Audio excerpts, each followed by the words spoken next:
longevity of consistency in this election? Brother Bernie Sanders. And most importantly, who has the longevity of courage? Brother Bernie does. Because so many of these politicians, you look at their record and all that they've been doing is conforming, locked into the chains of conformity, well adjusted to injustice, and think that they can give a progressive speech and still get our vote. We were born at night, but not last night.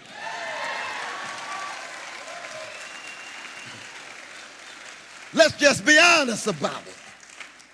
So I present to you, introduce to others in this historic church on the west side of Las Vegas, the politician who has been a statesman in terms of his convictions, his devotion, his commitment to those, my Bible says, are the least of these, those catching hell in the language of Malcolm X, those working people, poor people, pushed through the edges, acting as if they're just an afterthought after Wall Street dictates our destiny. Those days are over.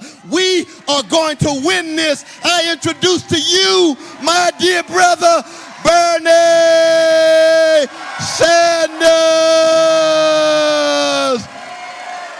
We love him. We love him.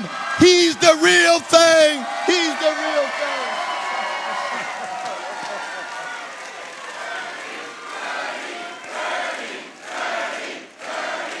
Thank you.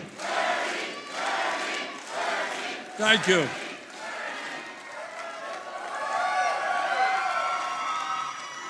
Thank you. Thank you all for being here. See, one of the banes of my existence is having to follow Cornel West all over the country. And let me thank Linda Jones and John Peavy for their remarks as well. And let me thank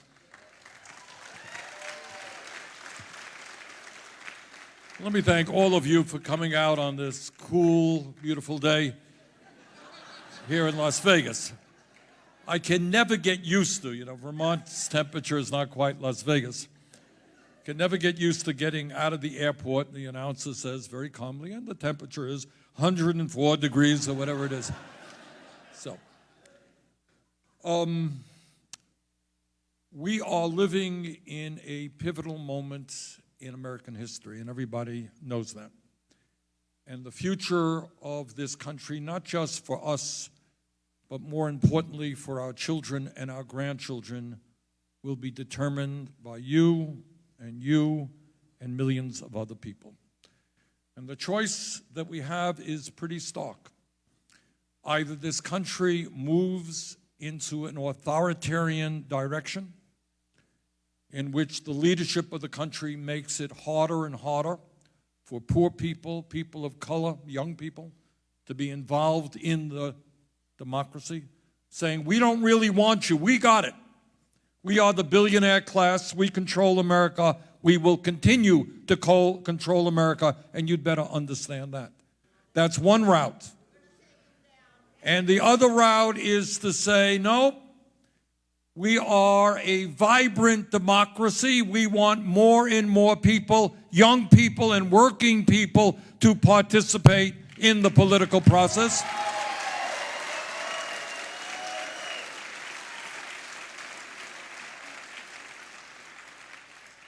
And we want an economy that works for all of us, not just the 1%.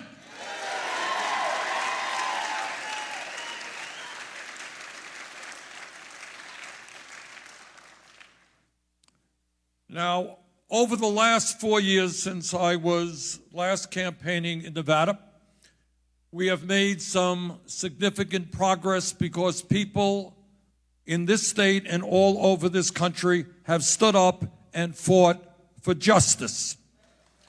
For justice. 4 years ago, when I was here in Nevada, I said something that the political establishment and the media establishment said was rather extreme and outrageous. I said that if you work 40 hours a week, you should not have to live in poverty.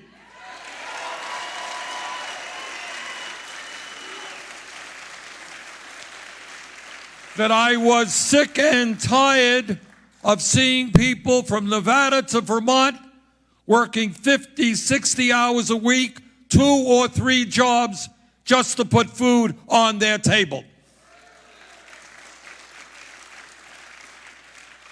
And that we had to raise that minimum wage to a living wage of at least $15 an hour.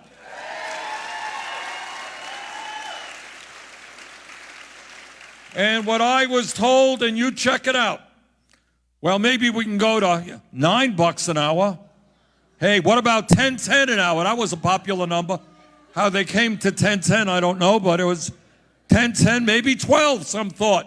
15, too much, Bernie, you're too radical.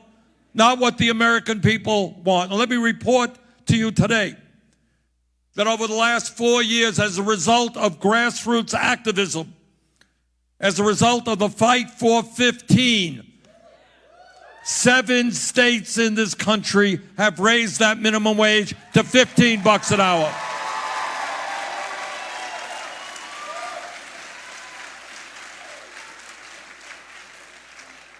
And within the next 2 weeks, the United States House of Representatives will pass legislation to raise the federal minimum wage to $15 an hour.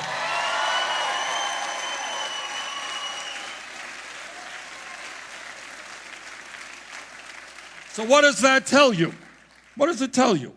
It tells you that an idea that today seems radical and extreme, tomorrow becomes mainstream because people stand up and fight for justice.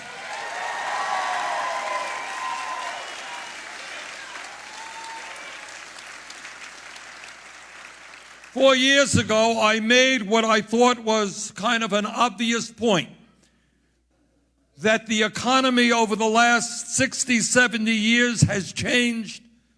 Technology has changed. The global economy has changed. And that we need to think of public education, not just K through 12, but we need to make public colleges and universities tuition free.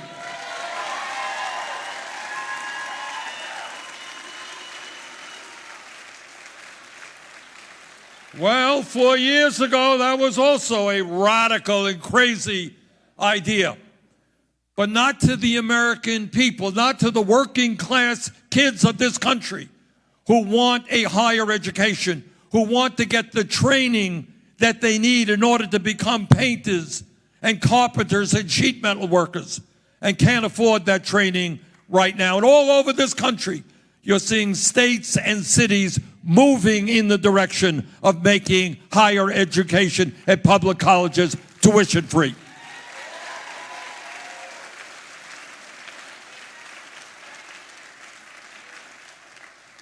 Four years ago, I raised an issue. I think I was the first candidate to raise it, to say, maybe there is something crazy. Maybe we have to rethink this, of forcing tens of millions of people to go deeply into debt for the crime of getting a college education. And right now, our view is that if the United States Congress can bail out the crooks on Wall Street who destroyed this economy, if Donald Trump and his friends can give $1.5 trillion in tax breaks to the 1% and profitable corporations, we can cancel student debt for everybody in this country.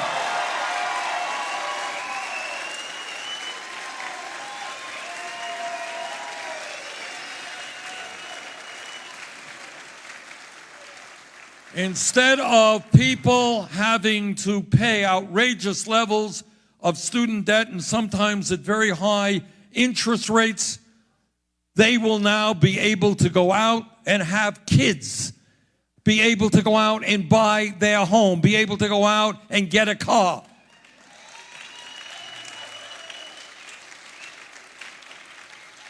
And that idea, which once was so radical, no longer appears to be that radical at all. 4 years ago, I said what seemed to me to be morally correct, and that is that health care is a human right, not a privilege.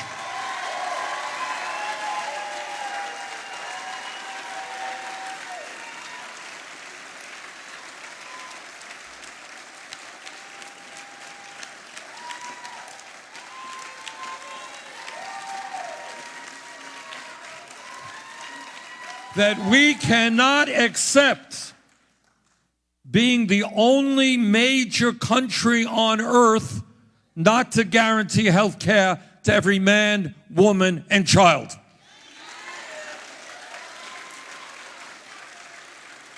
And we have got to stand up, and the American people are, in saying we will not accept 34 million people having no health insurance at all today.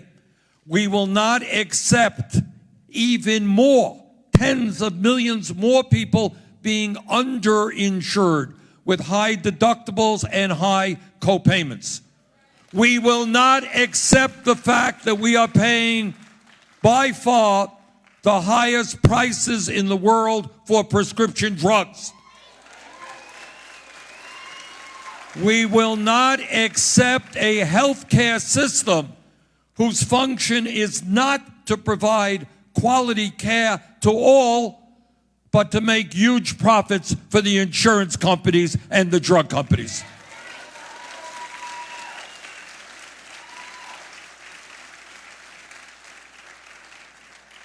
Four years ago, that seemed like a radical idea. Last poll I saw had 70% of the American people supporting Medicare for all.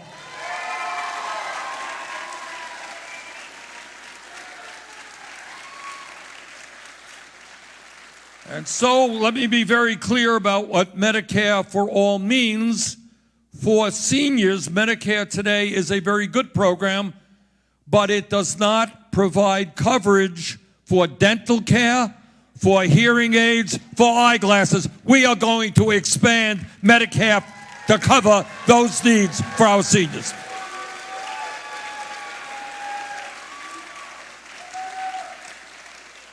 Right now, if you are in a private insurance plan, it is possible that the doctor you want to go to is not in that plan, and you got to pay a hell of a lot of money out of pocket to see that doctor.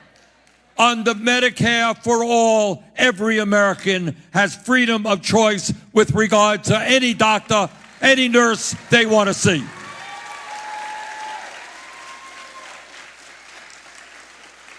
And whether the drug companies like it or not, we're going to cut prescription drug costs in this country in half.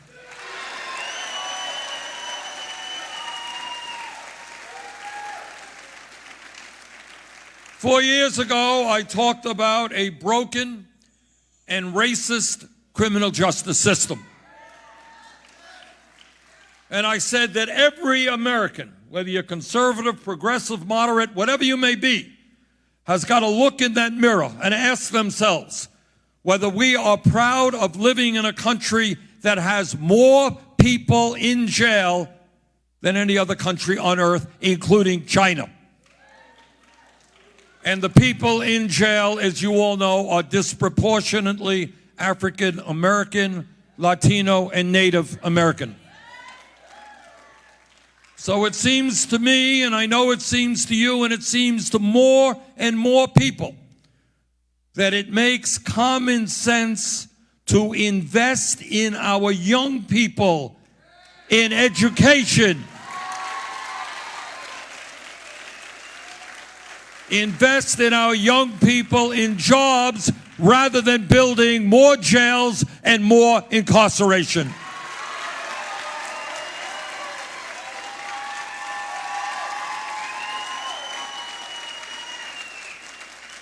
We need our young people, especially in low-income communities all over this country, to know that they will have a job because we're going to provide good job training and apprenticeship programs for those kids.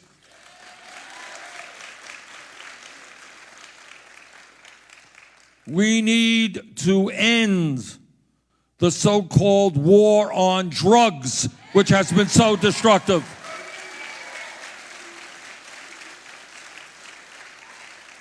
Years ago, I talked about making marijuana legal, or at least decriminalizing it.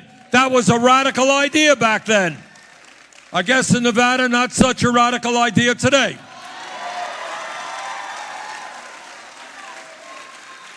And today, there are communities that are actually expunging the records of those arrested for possession of marijuana. 4 years ago, I talked about ending private prisons and detention centers in this country. Not such a radical idea today. 4 years ago, we talked about comprehensive immigration reform.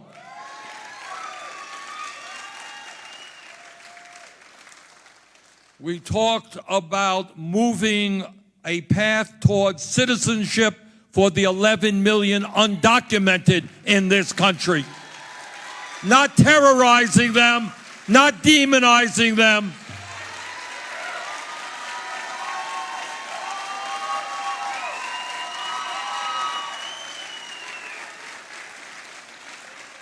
4 years ago, we talked about providing and making sure that the 1.8 million young people in this country eligible for the DACA program receive immediate legal status today.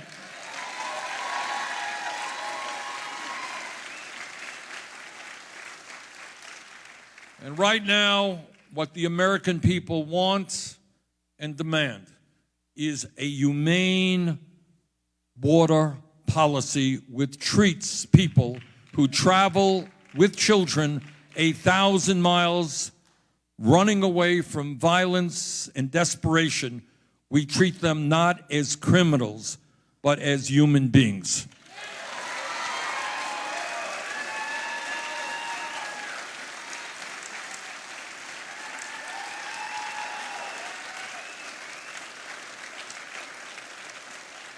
And I talk about some of the changes we have made over the last few years to tell you that that is how real change always takes place. And what this campaign is about is real change. This campaign is obviously about, and I need your help to win here in Nevada. This campaign is about winning the Democratic nomination. This campaign is about defeating the most dangerous president in American history.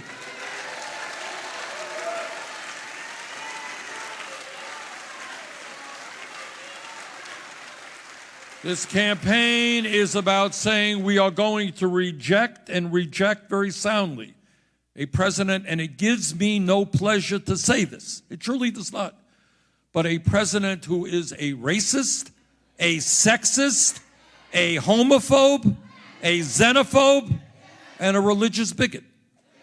Now, we can have differences in this country, and we do, and differences of opinion is what democracy is about. But we cannot continue to have a bigoted individual who is president of the United States, and I intend to end that.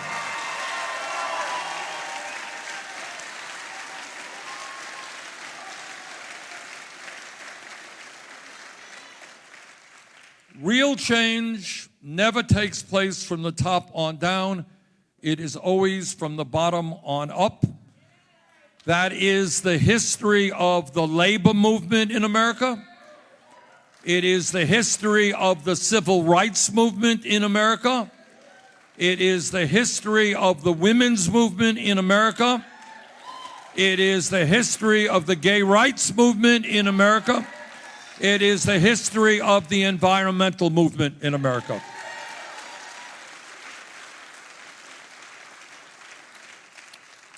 In 1944, in a speech that never got the attention that it deserves because it was at the end of World War II and Roosevelt was dead a year later, President Franklin Delano Roosevelt said something that, in my view, was very, very profound. And what he said is, look, we have, and I'm paraphrasing him, we have a nation which has a whole lot of political rights enshrined in the Constitution. And these rights between you and me have not always been followed, but they are there on paper. And the rights speak of, the freedom of assembly, freedom of speech, freedom of religion, and all kinds of freedoms that Americans are entitled to. But what Roosevelt said is that, you know what?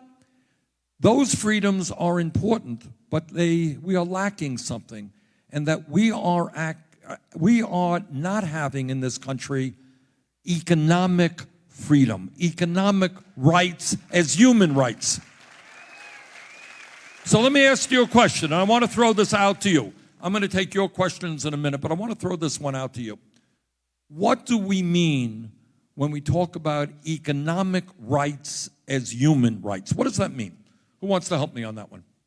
Economic rights as human rights. Right here, ma'am. Stand up. Stand up. All right, ending poverty. All right, what else do we mean when we talk about economic rights as human rights? Stand up, stand up. We get a mic. Do we have a mic here? Guys, staff?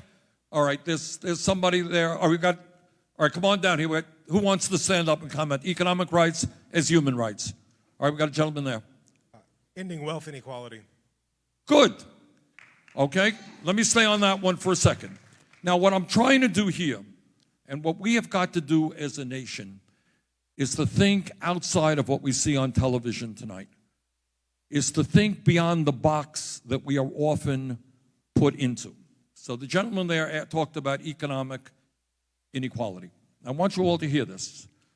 3 people in America, the 3 wealthiest people, own more wealth than the bottom half of American society. Now, we don't talk about that much. You don't see that on TV. You don't see it it's never talked about in Congress. But where is the outrage that at a time when 500,000 Americans will be sleeping out on the streets tonight, 3 people own more wealth than the bottom half? Who says that that is not an outrage? Who says that that is something that we should accept? Why do we accept children in America going hungry? That's okay. Veterans sleeping out on the street? That's okay. Public schools falling apart? That's okay. But we don't have any problem with 3 people owning more wealth than the bottom half of American society. Well, let me tell you, I do have a problem with that. We're going to address that issue.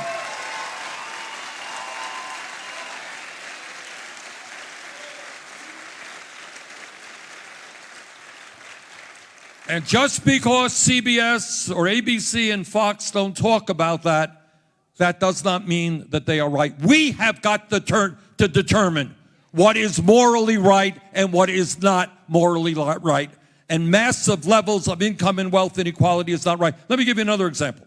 In my view, and I think the facts bear me out, there has been a massive war against the working class of this country for the last 45 years. Now, we don't talk about it in Congress very much. Over the last 30 years, I want you to hear this, because I'm probably the only campaign you're going to hear it from. All right? Over the last 30 years, the top 1% in America have seen a $21 trillion increase in their wealth. All right, digest that. $21 trillion going to the top 1%. Anybody here know, in terms of wealth, how the bottom half of American society has been doing? Negative. It has gone down by $900 billion. Where is the outrage?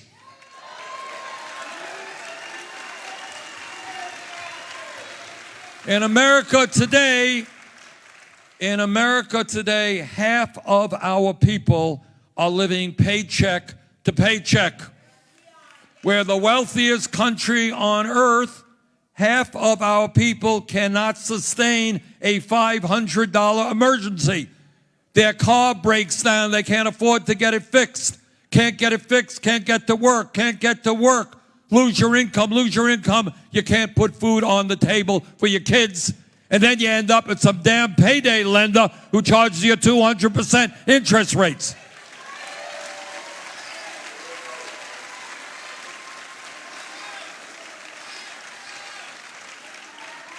Well, we need a little outrage in this country against income and wealth inequality. All right? We need an economy that begins to work for all of us. We need a political system which is not controlled by the Sheldon Adelsons of this world.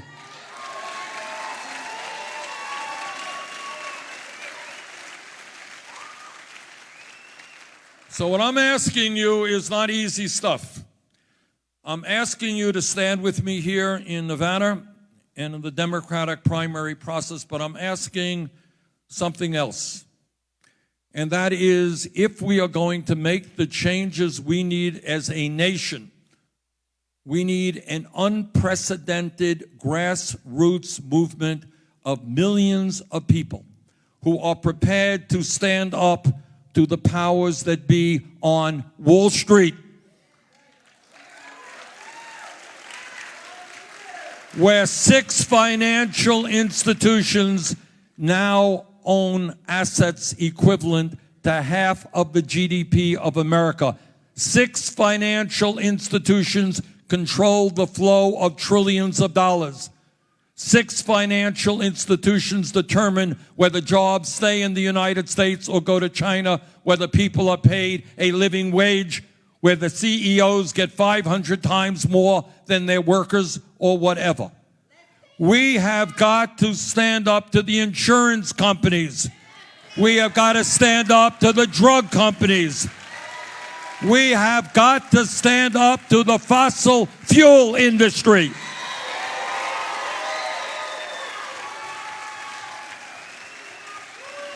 Right now, all of you know, you all know, that the scientific community is virtually unanimous in telling us not only that climate change is real, not only that climate change is causing devastating problems in our countries and all over the world, not only that climate change is caused by human activity. What they are telling us, and my God, what happens if we do not listen to the scientific community, is that we have less than 12 years in order to transform our energy system away from fossil fuel to energy efficiency and sustainable energy, or there will be irreparable damage done to our planet.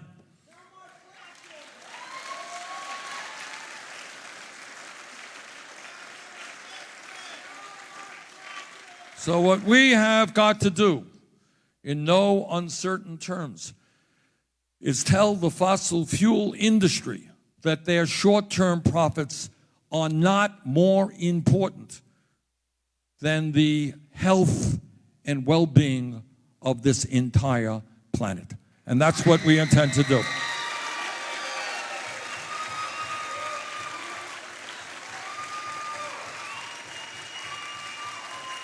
And by the way, Nevada has an incredible natural resource to help us do that. Let's use that sun. Let's use that sun. Let Nevada lead the country in producing the electricity that we need. So the bottom line here is, let me conclude on this and we'll take questions or thoughts. Bottom line is that this campaign is not just about Bernie Sanders. This campaign is about all of us and the understanding that if we're going to bring about the changes that the American people want, and everything that I've talked about this afternoon, this is what the American people want. These are not radical ideas. The only way we do that is when we stand up to Trump's desire to divide us up by the color of our skin or where we were born. The only way we win is when we come together in the fight for justice, economic justice, social justice, racial justice, environmental justice. And that is what the American people want. So we have to defeat Trump, and the day after that, we begin the process of transforming this country and creating an economy and a government that works for all of us. Thank you very much.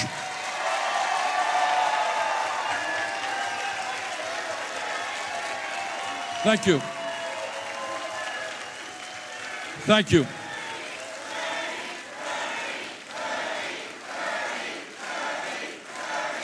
Thank you. Okay.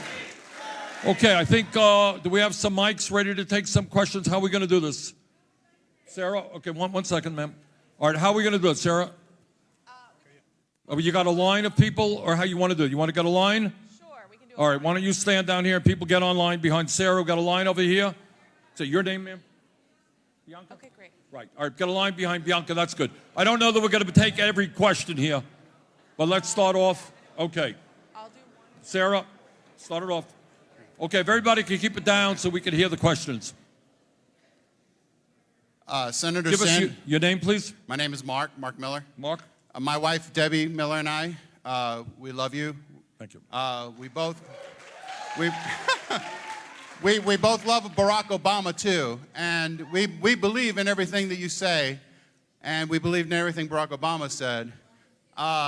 What our concerns are is once we elect you president, and we will elect you president, we want to know how you're going to stand up to all the forces that are going to be arrayed against you from not only the Republicans and the lobbyists, but also from those within the Democratic Party. Yeah, go ahead. Okay, let us be very clear in this campaign. We are taking on virtually everybody. All right, we're taking on Donald Trump. We're taking on the Republican establishment. We are taking on parts of the Democratic establishment. Let me pick up on this point. There is a group which is highly financed by Wall Street and financial interests. It's called the Third Way. Some of you know the Third Way. And a couple of weeks ago, they had a meeting in which I was called an existential threat to the Democratic Party. That's kind of the way that I thought. If Wall Street thinks that we are an existential threat, we must be doing something right. Okay. But it's not only the political establishment, let's be clear. We got to take on Wall Street and the drug companies, the insurance companies, the fossil fuel industry, and the military-industrial complex as well. So how do we do this? All right. It is what I said today, and it's what your T-shirt is about. Turn around. Show the people your T-shirt. That's what it's about. The only way and I'm telling you that. You're right. These people are enormously powerful. But when, at the end of the day, the 1% has enormous wealth and power, but you know what we got? 99% is a hell of a lot bigger number than 1%. That's how we win. Bernie, my name is John Archer. I'm from Florida. I was actually the male delegate in Debbie Wasserman Schultz's district. It's a proud moment for me to be here with you. Now, hey, listen, I'm a Bernie delegate all the way. Now, the thing is, question about obviously raising the minimum wages is wonderful and needed. How about entrepreneurship, encouraging entrepreneurs, because entrepreneurs will create more jobs. Good. Thank Good. you. Okay, here's what you got. I mean, they're two separate issues in a sense, but let me throw this out to you. I'm not here to tell you that $15 an hour is the end all in life. $15 an hour is a minimum wage, all right? It will give people a minimal level of security. All right, it's not our goal, it is the minimum, all right? But second of all, we don't talk about this often, but when we talk about guaranteeing health care to every man, woman, and child, you know what that does? Not only does it take away the enormous stress that people now feel, I'll tell you what else it does. It frees people up. There are millions of people today who are going to their jobs tomorrow and on Monday who do not want to go to those jobs, but are in those jobs because they have a decent health care package. If we say that every American has health care as a right, you're going to see a whole lot of energy and inspiration and intelligence coming out to start new businesses and creating jobs.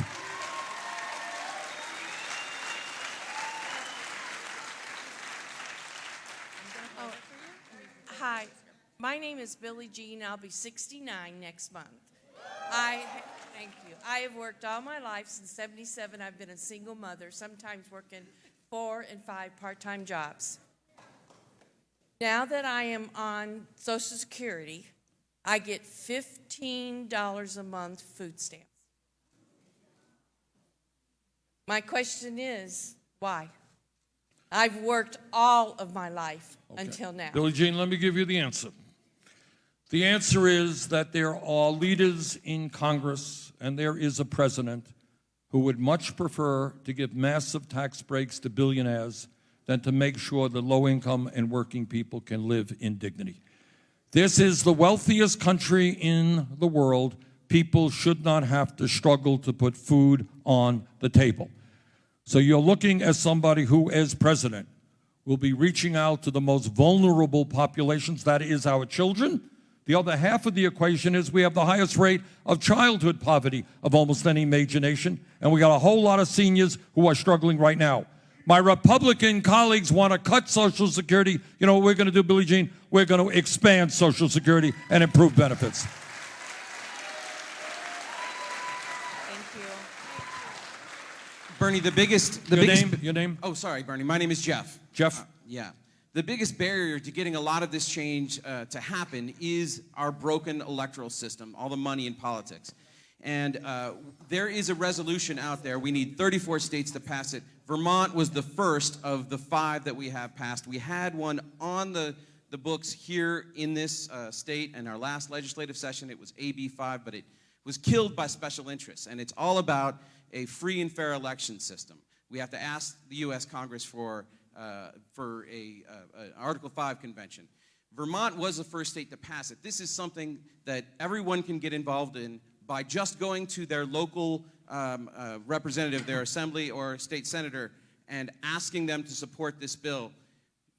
My question to you is, would you support that? Would you encourage others around the country to go to their... Is this the call for a constitutional convention? It's an Article 5 convention, yes. No, I'm not sympathetic to that because some very bad things, a lot of right-wing Republicans want that to happen. Okay, Jeff, this is what I think, and I understand where you're coming from. You're looking at it from one side, there's another side to it as well. This is, your first point, though, is profound and right. It is a corrupt political system. So what do we have to do, in my view? Obviously, we have to overturn this disastrous Citizens United Supreme Court decision. Second of all, we've got to end this voter suppression which is taking place. Thirdly, we move to public funding of elections. You want to run for office, you don't have to beg billionaires for money. We end the kind of crazy gerrymandering that takes place right now. That's where I would go right now, Jeff. Thanks for the question. Yep, you can. Okay. Hold that mic up. You got a mic? All right, I'll tell you what, we'll get you a mic. Yeah, there's the mic.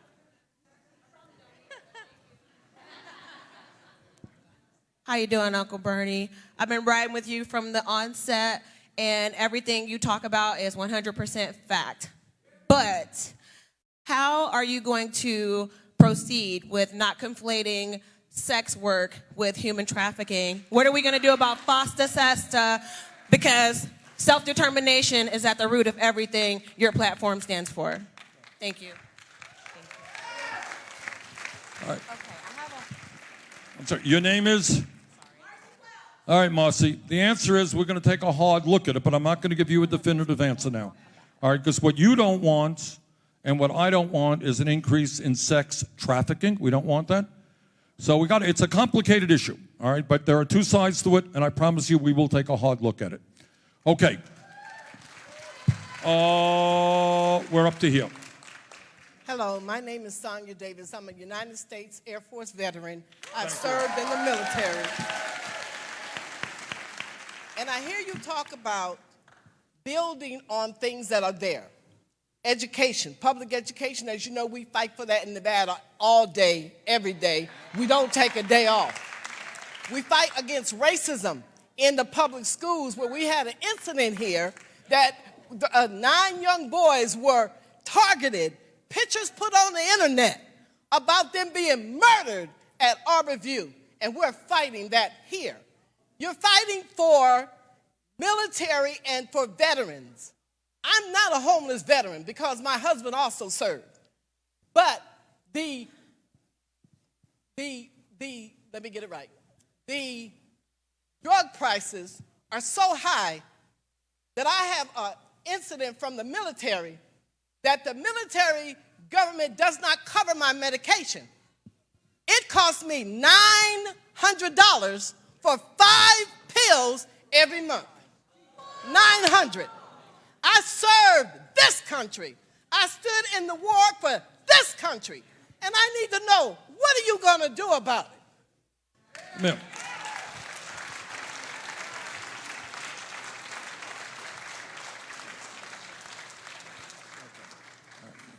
Sonia raises two very important issues. Number one, the need to make sure that we do everything we can to provide the comprehensive quality health care, including prescription drugs, to the men and women who put their lives on the line to defend this country. And we will do that, Sonia.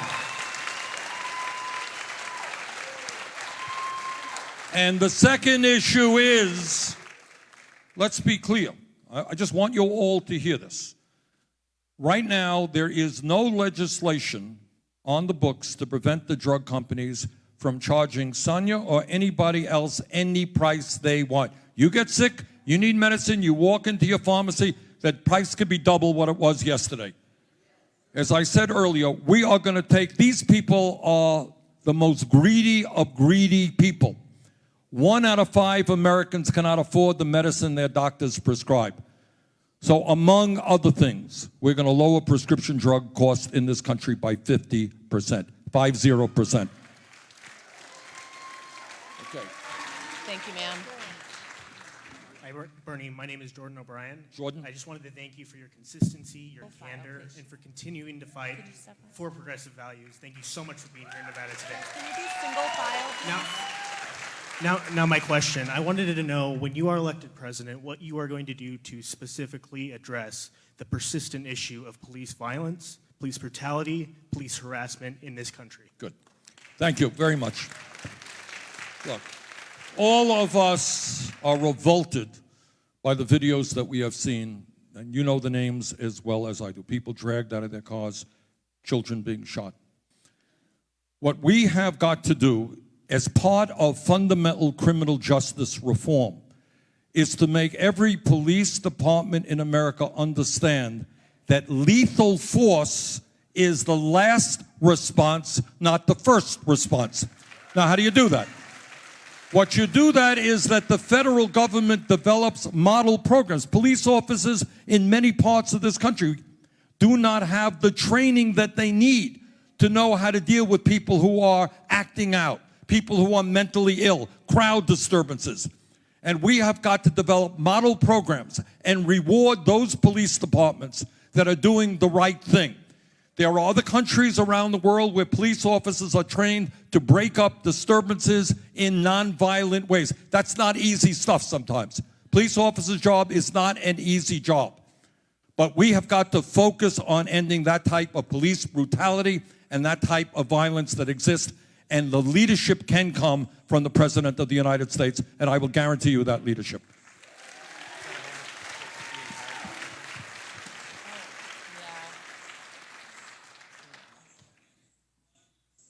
Hi, Senator Sanders. My name's Debbie Miller, and I've been in healthcare for 24 years. Thank you, Debbie.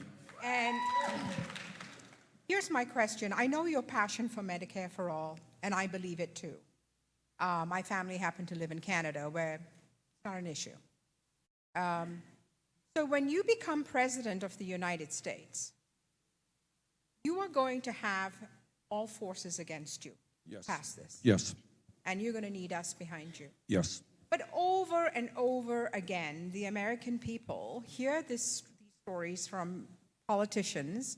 We're going to pass Medicare for all. Everyone's going to get Medicare. Everyone's going to get medical insurance. And it never happens. And it's the same story over and over again. But when you hear patients that cancel their appointments because they don't have the $40 copay, or they don't come for their surgery because they're $50 short for their copay in addition to the deductible, what can you tell me and everybody else in this room that when you become president, you are going to pass Medicare for all? Thank you. Everybody hear what Debbie had to say? And I can add to that. I'm going to answer your question, Debbie. There are people who literally get hit by cars and do not want to be taken to the hospital because they know the cost of that hospital visit. People don't want to go to the emergency room. I was with somebody last week, went to the emergency room, they said it's going to cost you $750 to have a credit card and pay that before we will serve you. They would have treated the person, but the money came before the treatment. All right. So, Debbie, all that I can say is I have believed and fought for Medicare from when I was mayor of the city of Burlington, Vermont in the 1980s. Okay? You are right. Where'd Debbie go? There you are. Okay. You are absolutely right. We're going to have to take on the insurance companies, and we're going to have to take on the drug companies. And these folks have enormous power. Mark my words, you'll see 30-second ads here in Nevada demonizing me on Medicare for all, all right? We're going to have to do that. But at the end of the day, you're going to have a president who is going to explain to the American people that the function of health care is quality care for all, not for profits, not profits for the insurance companies and the drug companies. That is what the American people want. And when we stand together, we will win this. So remember, look, this is not, in 1965, you had Lyndon Johnson, right?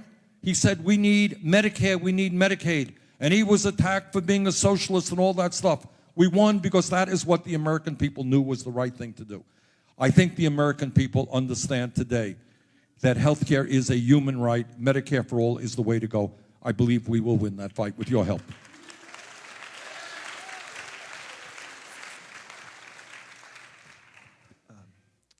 Hello, Senator. It is an honor, and thank you for being here. And thank you to the staff and volunteers that are making this possible.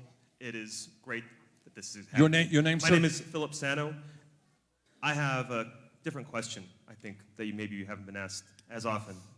It's on agency, and it's how we get a chance to define for ourselves what we're going to do with our lives.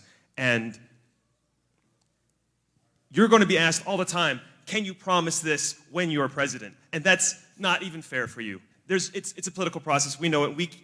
You can't promise everything. We can't deliver everything. But you have a voice, and you can use it. And we all here have a voice, and we all can use it. And one of the questions that was just asked, you deferred from. You deferred to ask, you said we'll have to look at how we talk about sex work. And this is a state that has a lot of sex work. And we need you to lead. And we need everyone in this room to think about how we use these terms, because being able to say sex trafficking and confine that with sex work is immoral. And if you have agency and you make that for yourself, you make those life choices, then you are not someone else's tool of their manipulation. And it's not fair for us to be able to say those are the same, and we should bristle. I'm not saying that. I'm not saying that it's the same. No, of course what not, I'm sir. saying But I'm is, saying it is being said, and right, we need well, to do I'm not what we saying can it. to distinguish. What I am saying is there are sometimes, I don't know, everyone wants me to give a profound answer to every question that comes up. I can't. All right? I wish I could, and it would be, all right. What I'm saying is, as you know, There are people who look at this issue in different ways and people who have concerns. You do not want sex trafficking, correct? I don't want sex trafficking. Nobody wants 13-year-old girls to be locked up and become, forced sex workers. Nobody wants that. All right. But we don't want, all right. So all that I'm saying is the best answer that I can give is to talk to people who know the most about it and try to come up with the best decision that I can. That's the best answer I can give you. Sir. Bernie, I'm Stan Olson, age 82. Hey, Stan. All right. I do not hold your youth against you.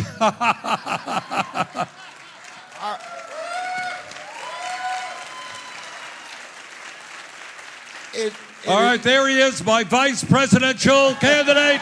We make an announcement. We need some youth and vigor in the vice president's office. Stan, it's you. It is becoming crystal clear that Saudi Arabia and Donald Trump are setting us up for a war with Iran. And we all know that the country does not change leaders during a war. That's Donald Trump's motivation. What are we going to keep our boys from getting themselves blown up over there? Thank you, Stan, for that question.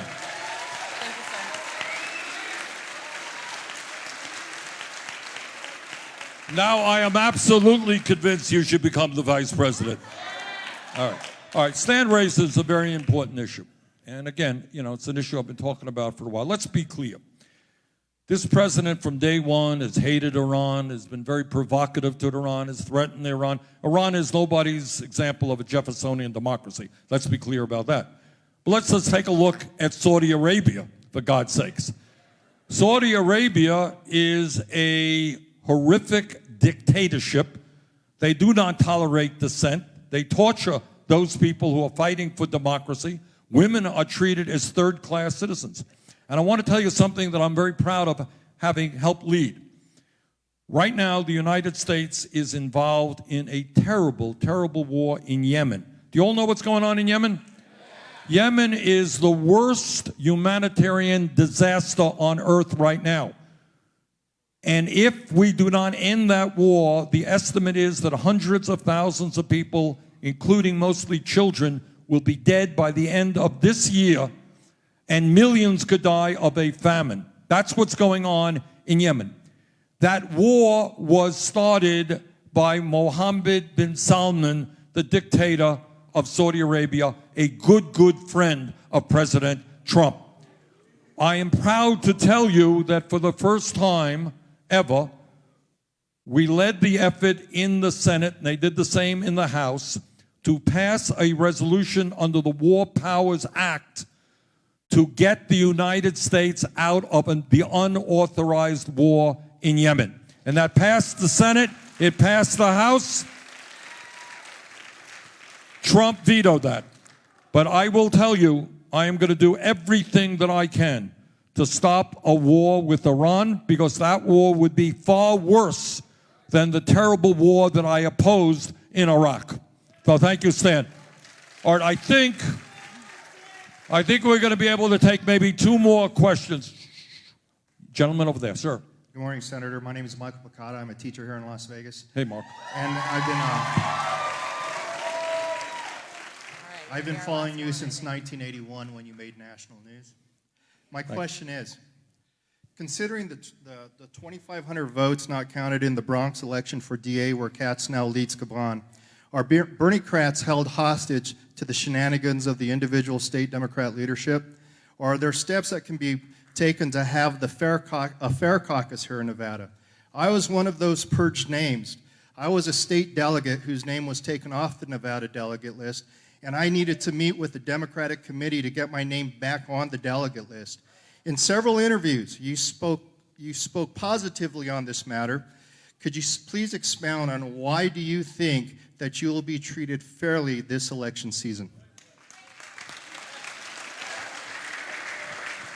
Well, first of all, in terms of the district attorney election in Queens, I supported that candidate, and I will do everything that I can to make sure that every vote is counted and counted properly.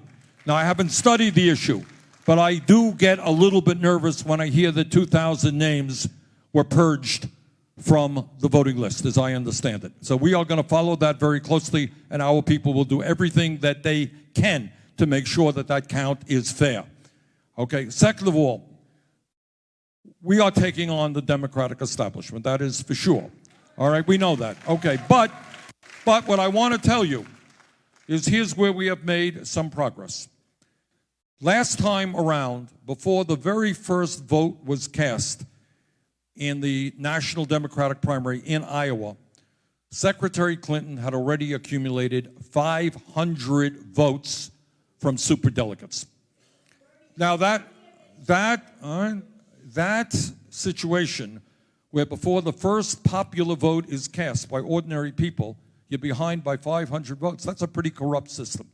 What I'm happy to tell you is not that we have accomplished everything that we want, but we have eliminated superdelegates voting on the first ballot, all right? So we're not going into the National Convention with 500 votes from superdelegates behind us.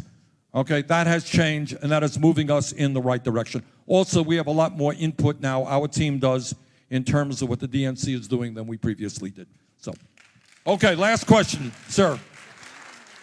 I'm sorry, this is going to be the last question because we got to move on out. Yeah. My name is George Allen. And, George? I'm a home care worker. Good. I was on the fight for 15. I was arrested for that fight of 15. Me and my friend Cheryl Inga, where the horses trampled us down.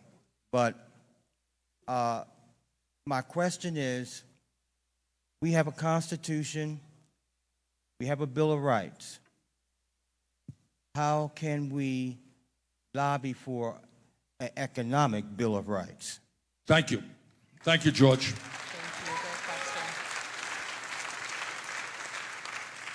George, that's exactly what this campaign is about. It says that if you do home health care work, which is, by the way, some of the most important work, you deal with elderly people, all right? Can I ask you, don't feel free to tell me if you don't want, how much money you make? I started out making $9 an hour, and I've been in the home care business for almost 30 years. All right. All right, this is disgraceful. I'm hospice. I take care of a lot of people who have died in my arms. Okay. George, come on up here. Okay. All right. Okay.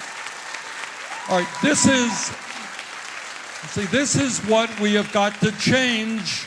This is what we change in America. I'm not here to flatter George. He's doing some of the most important human work in the country. He is dealing with people who are dying in hospice, yes. And we all believe that those people at the end of their lives deserve compassionate care and they deserve dignity. All right? He is dealing with people. All the home health care workers are going to people's homes, helping them deal with their meals, changing their beds, providing people with the support that they need. This is enormously important work. All right, this is more important than the hedge fund managers who make hundreds of millions of dollars a year.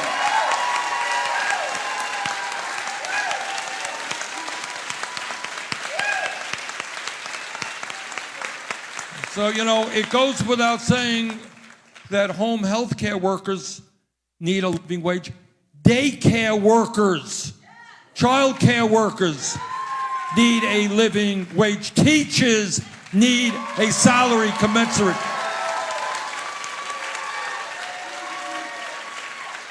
So we have got to redefine how we value work in America. The work that this gentleman is doing is some of the most important work in America. Home health care workers are doing some of the most important work. They need to be respected and compensated adequately for that very important and difficult work. George, thank you very much. Thank you all very much.